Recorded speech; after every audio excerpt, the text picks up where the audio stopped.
சிறப்பு ஆசிரியர் தகுதி தேர்வுக்கு தயாராகி கொண்டிருக்கிற என் இனிய ஆசிரியர் தோழமைகள் அனைவருக்கும் இனிய மாலை வணக்கம்.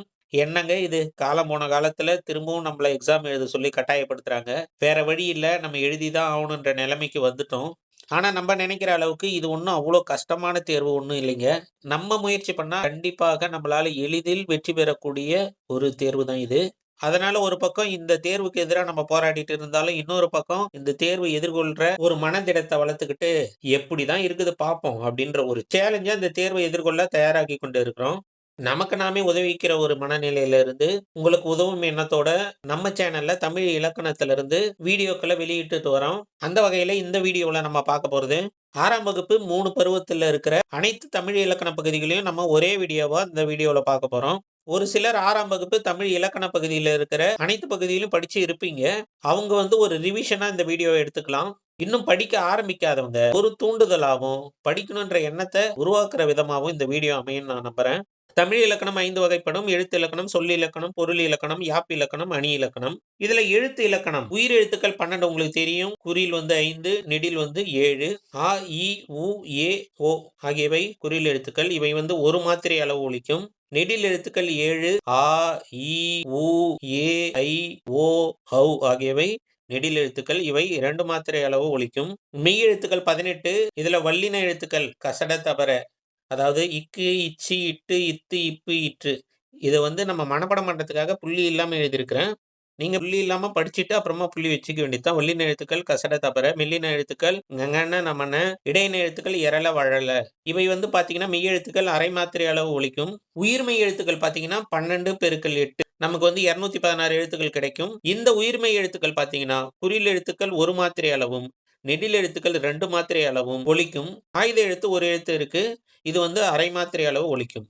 இப்ப இதுவரைக்கும் நம்ம பார்த்ததுல கேட்க வாய்ப்புள்ள ஒரு பகுதினா, இந்த வார்த்தைகள்ல மாத்திரை அளவு ஒலிக்கும் அளவ குறிப்பிட்டு சொல்லுவாங்க. இப்ப கபிலர் இதுல பார்த்தீங்கன்னா, கா குறில் எழுத்து 1 மாத்திரை அளவு, பி குறில் எழுத்து 1 மாத்திரை அளவு, லா குறில் எழுத்து 1 மாத்திரை அளவு, இர் பார்த்தீங்கன்னா ஒற்றெழுத்து அரை மாத்திரை அளவு. அப்ப இது மொத்தம் 3 மாத்திரை அளவு. இப்ப வானம் அப்படின்னு ஒரு வார்த்தை இருக்கு. வா அப்படின்றது நெடில் எழுத்து. அதனால அது 2 மாத்திரை அளவு. ந 1 மாத்திரை அளவு குறில் எழுத்துன்றதால. இம் ஒற்றெழுத்து அரை மாத்திரை அளவு. அப்ப இதுவும் 3 மாத்திரை அளவுகள். இத நல்லா ஞாபகம் வச்சுங்க. இதிலிருந்து கேட்கறதுக்கு வாய்ப்பு இருக்கு. அடுத்து முதல் எழுத்து பார்த்தீங்கன்னா 12 + 18 = 30. அதாவது உயிர் எழுத்துக்கள் 12, மெய் எழுத்துக்கள் 18. இவை இரண்டும் சேர்ந்த 30 எழுத்துக்கள் முதல் எழுத்துக்கள் என்று அழைக்கப்படுகிறது. அடுத்து சார்பு எழுத்துக்கள். சார்பு எழுத்துக்கள் 10 வகைப்படுகிறது. உயிர்மெய், ஆயுதம், உயிரெழபடை, ஒற்றெழபடை, குற்றியலுகரம், குற்றியலுகரம், ஐகார குறுக்கம், ஔகார குறுக்கம், மகர குறுக்கம், ஆயுத குறுக்கம். இதுல இந்த உயிர்மெய் எழுத்துக்கள் 216 நம்ம ஏற்கனவே பார்த்தோம். இந்த 216 எழுத்துக்கள் வரி வடிவம் மெய் எழுத்தை ஒத்திருக்கும். ஒலிக்கும் கால அளவு உயிரெழுத்தை ஒத்திருக்கும். இப்ப இக்குன்னு இருக்குன்னு வச்சுக்கங்க. அத நம்ம உயிர்மெய் எழுத்தா கா அப்படின்னு சொல்றோம். இப்ப கா இக்கோட வரி வடிவத்துல தான் இருக்குது. ஆனா கான்றது ஒரு குறில் எழுத்துன்றதால 1 மாத்திரை அளவு ஒலிக்கும். அப்ப வரி வடிவத்துக்கு மெய்யெழுத்தை ஒத்திருக்கிறது. ஒலிக்கும் கால அளவுக்கு மாத்திரை அளவுக்கு உயிரெழுத்தை ஒத்திருக்கிறது. அடுத்து ஆயுத எழுத்து முப்புள்ளி, முப்பாற்புள்ளி, தனிநிலை, அக்கேனம் ஆகிய வேறு பெயர்களால் அழைக்கப்படுது. இது கூட கேட்க வாய்ப்பு இருக்கு.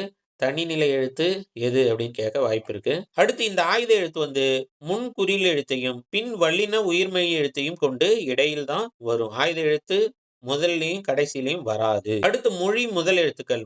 இதுல இருந்து ஒரு கொஸ்டின் கடந்த நவம்பர் 2025ல கேட்டிருந்தாங்க. மொழி முதல் எழுத்துக்கள் பார்த்தீங்கன்னா, உயிர் எழுத்துக்கள் மொழி முதலில் வரும். மெய் எழுத்துக்கள் மொழி முதலில் வராது. இப்போ உயிர்மெய் எழுத்துக்கள பொறுத்தவரைக்கும் க, ச, த, ந, ப, ம ஆகிய வரிசையில இருக்கிற எல்லா எழுத்துமே, இப்ப கா, கா, கி, கி அந்த வரிசை இருக்கு இல்லைங்களா? அந்த வரிசையில இருக்கிற எல்லா எழுத்துமே மொழி முதலில் வரும். சரி, மொழி முதல்ல எது வராது? இதுதான் ரொம்ப முக்கியம். நீங்க வர்றது ஞாபகம் வச்சுக்கிறீங்களோ இல்லையோ, வராத இந்த எழுத்துக்கள கண்டிப்பா ஞாபகம் வச்சுக்கணும். இப்ப ட, ந, ர, ல, ழ, ர, ந, ள ஆகிய 8 எழுத்துக்கள் மொழி முதலில் வராது. இந்த எழுத்துக்கள் மட்டும் இல்ல. இந்த வரிசையில இருக்கிற எழுத்துக்கள் எதுவுமே மொழி முதலில் வராது. இந்த கொஸ்டின் தான் நவம்பர் 2025ல கேட்டிருந்தாங்க. எல்லாரும் இந்த ராவ மொழி முதல்ல வரும்னு நினைச்சிட்டு இருக்கீங்க. ஏன்னா ராஜா, ராணி அப்படின்லாம் வருதுன்றதால ரா மொழி முதல்ல வரும்னு நினைச்சிட்டு நெறைய பேரு அத தப்பா ஆன்சர் பண்ணியிருந்தீங்க. ரா தமிழ்ல மொழி முதல்ல வராது. ராணின்றத கூட இராணி ஈ போட்டு தான் நம்ம எழுதுவோம். சரிங்களா? ரங்கநாதர்ன்றத அரங்கநாதர் அப்படின்னு தான் நம்ம எழுதுவோம். அதனால வந்து மொழி முதல்ல வராது. சரி, இதை எப்படி ஞாபகம் வச்சுக்கிறது? வராத இந்த 8 எழுத்துக்களை எப்படி ஞாபகம் வச்சுக்கிறது அப்படின்னா, இந்த டபுள் டபுளா வருது இல்லைங்களா? இப்ப வந்து சின்ன பெரிய இது 2மே வராது. வந்து 3 இருக்கு. மயங்கொலி எழுத்துக்கள். ல, ள, ழ.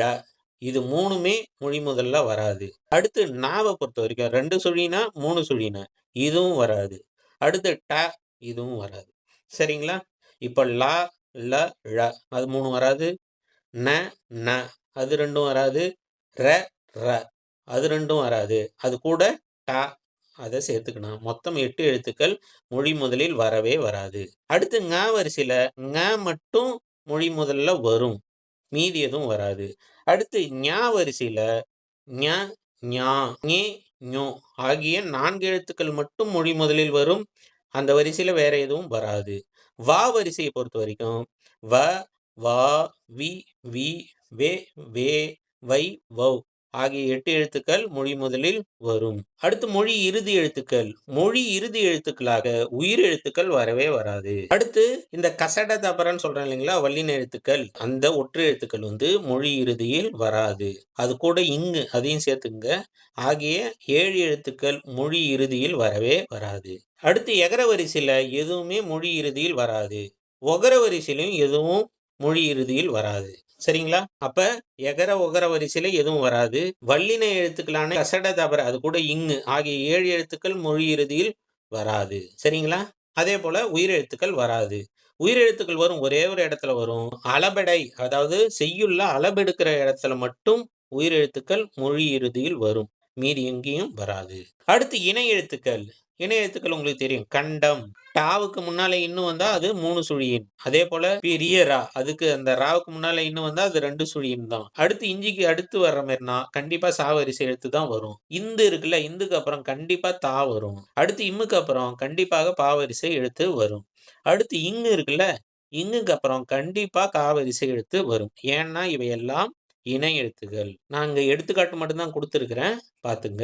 அதே போல உயிர் எழுத்துக்கள்ல அதனுடைய குறியில் எழுத்துக்களுக்கு அதனுடைய நெடில் எழுத்துக்கள் தான் இணை எழுத்துக்கள். இப்ப ஐக்கு வந்து அதுக்கு குறியில் எழுத்து இல்ல. அதனால ஐக்கு வந்து இணை எழுத்து இ. அதே போல அவ்வுக்கு வந்து குறியில் எழுத்து இல்ல. அதனால அதுக்கு இணை எழுத்து வந்து உ. அடுத்து மயங்கொலிகள். ஏரி, ஏரி அப்படின்னு 2 இருக்கு. ஏரின்னா ஒண்ணு மேல ஏரி அப்படின்னு சொல்றேன் இல்லையா? ஏறு, ஏரி. இன்னொரு ஏரி வந்து நீர்நிலை. அது வந்து ஏரி. அதே போல அரின்னா அறிந்து கொள் அப்படின்னு சொல்றோம். அடுத்து இன்னொரு அரின்னா அறிஞ்சு கொடு அப்படின்னு சொல்றோம்ல, அந்த அரி. அப்ப இந்த மாதிரி மயங்கொலி வார்த்தைகள் நிறைய இருக்கு. ஒரே ஒலிப்பு முறையா தான் இருக்கும். ஆனா அந்த எழுத்துக்கள் மட்டும் மாறுபடும். பொருளும் மாறுபடும். நம்ம எதனா எழுத்து மாத்தி எழுதிட்டோம்னா பொருளே மாறிடும். சரி, இது இவ்வளவுதான் இருக்கு அப்படின்னா நிறைய மயங்கொலி வார்த்தைகள் இருக்கு. நீங்க மயங்கொலிகள்னு சொல்லிட்டு கூகுள்ல சர்ச் பண்ணீங்களாலே நிறைய வார்த்தைகள் வரும். ஒவ்வொரு வார்த்தைக்கும் பொருள் வேறுபாட்டை கண்டுபிடிச்சு அதெல்லாம் நீங்க படிச்சு வச்சுக்கணும். அடுத்து சுட்டு எழுத்துக்கள் அ, இ, உ ஆகிய 3ம் சுட்டு எழுத்துக்கள். இதுல அண்மை சுட்டு வந்து இ, இங்க, இவன், இந்நிலம். அப்போ வந்து அண்மை சுட்டு. அடுத்து சேய்மை சுட்டுனா அங்க, அவன், அம்மரம் அப்படின்னு சொல்றேன் இல்லைங்களா? அது வந்து சேய்மை சுட்டு. அடுத்து இடைச்சுட்டு இங்க இருக்கிறவன இவன் அப்படின்னு சொல்றோம். அங்க இருக்கிறவன அவன் சொல்றோம். இப்ப நடுவுல இருக்கிறவன உவன் அப்படின்னு ஒரு காலத்துல சொல்லி இருந்திருக்கிறாங்க. இப்போ இத பயன்படுத்துறது இல்ல. இருந்தாலும் இடைச்சுட்டு வந்து அப்படின்றத நீங்க ஞாபகம் வச்சுக்கணும். அடுத்து அகச்சுட்டு அப்படின்னா என்ன? இப்ப இவன் அப்படின்னு இருக்கு. இப்ப இதுல ஈன்றத எடுத்துட்டோம்னா வெறும் வன் அப்படின்னு தான் இருக்கும். இதுக்கு பொருள் இல்ல. அப்போ ஒரு வார்த்தையில அந்த வார்த்தையோட சேர்ந்து இருக்கிற சுட்டு எழுத்த நம்ம அகச்சுட்டு அப்படின்றோம். இப்ப புறச்சுட்டு இம்மரம் அப்படின்னு இருக்கு. இதுல எடுத்துட்டோம்னா மரம்ன்றது ஒரு பொருளுடைய சொல்லாவே இருக்கு. அப்போ இந்த மாதிரி சொல்லின் வெளியே நின்னு சுட்டுகின்ற வார்த்தைய நம்ம என்ன சொல்றோம்? புறச்சுட்டு அப்படின்னு சொல்றோம். அடுத்து சுட்டு திரிபு அப்படின்னா என்ன? அம்மரம் அப்படின்றத அந்த மரம்னு எழுதுறோம் இல்லைங்களா? அப்ப அந்த, இந்த இது 2ம் வந்து சுட்டு திரிபு. அடுத்து வினா எழுத்துக்கள். இப்ப அகவினா, புறவினான்னு அதுல சுட்டுல பார்த்த மாரியே இருக்கு. அகவினானா எது?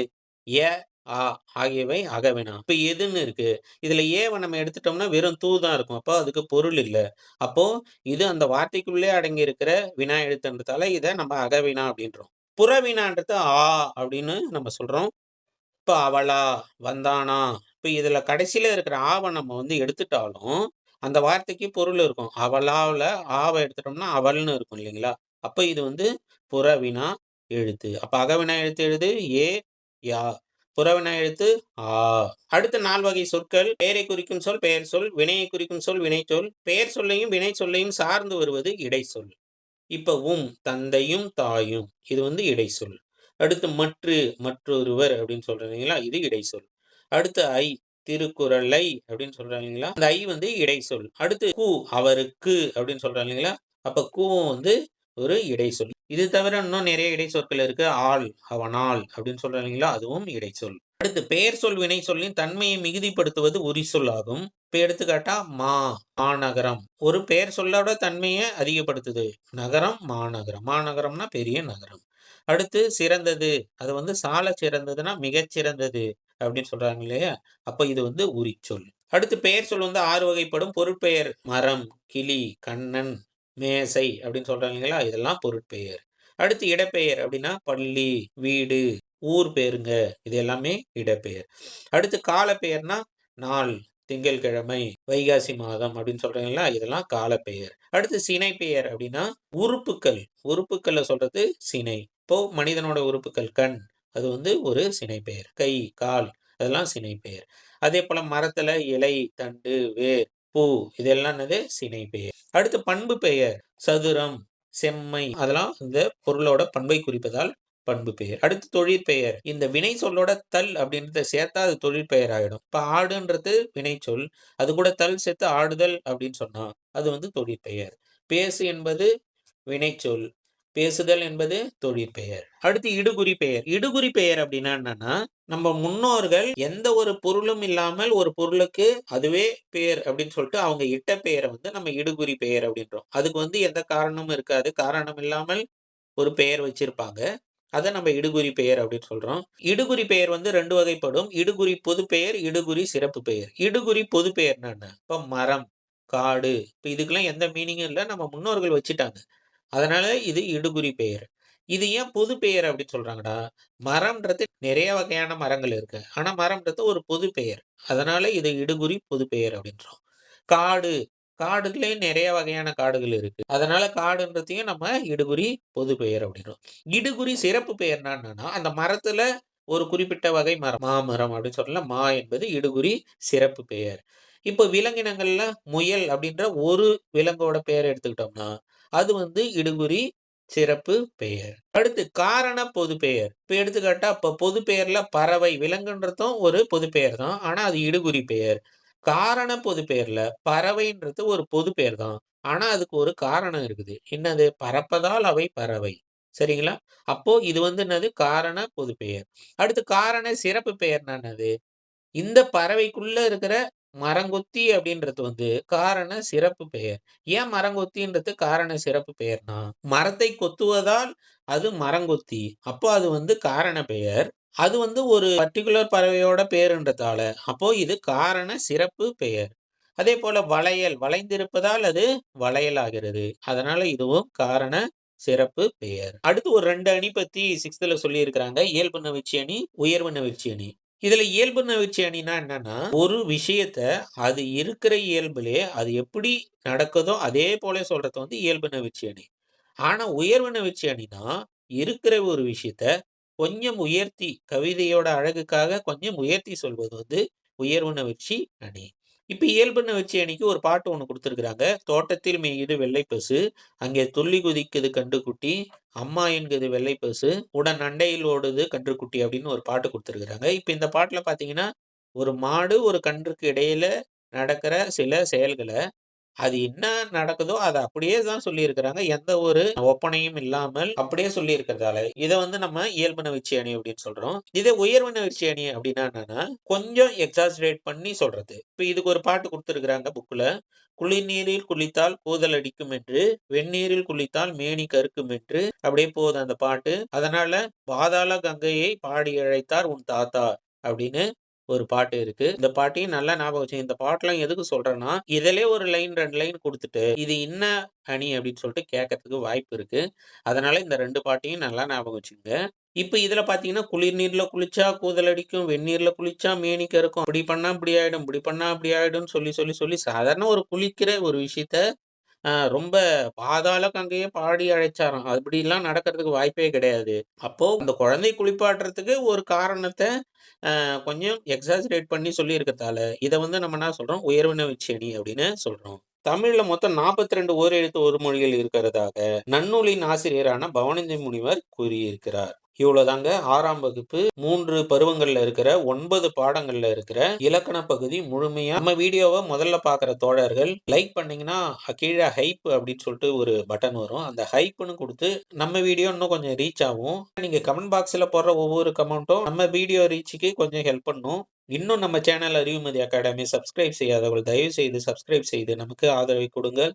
Thank you. Bye bye. Take care. Good night.